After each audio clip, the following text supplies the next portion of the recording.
అందరికీ జై శివలాల్, జై భీమ్, జై సంవిధాన్, జై భారత్. గత 10 సంవత్సరాల బాపు తాగుబోతు పాలనలో యువత సర్వనాశనం అయిపోయింది.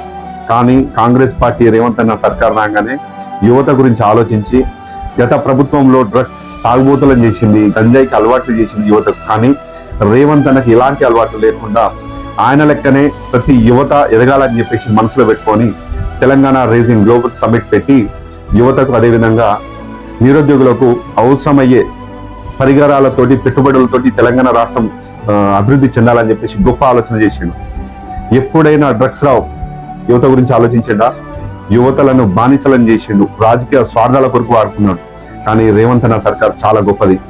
ఇక్కడున్న యువత డ్రగ్స్ కి అదేవిధంగా తాగుబోతుల బారి నుంచి బయటపడాలని చెప్పేసి గతంలోనే ఈగల్ టీమ్ అని చెప్పేసి పెట్టిండు. మరి గత 10 సంవత్సరాలలో ఇలా ఎందుకు ఆలోచించలేదు? ఎందుకంటే ఇలా ఆలోచిస్తే విద్యార్థులకు ఉద్యోగాలు ఇవ్వాల్సి వస్తుంది, మాకు జేజీలు కొట్టారని చెప్పేసి కేటీ రామారావు ఆడిన డ్రామాలో ఇవాళ కర్మ అనేది జీవించింది. జై రేవంత్ అన్న, ఇలాంటి ఆలోచనలతోటి యువతను ముందుకు తీసుకుపోతున్నారు. రియల్లీ హ్యాట్స్ ఆఫ్ అన్న. జై సేవలాల్.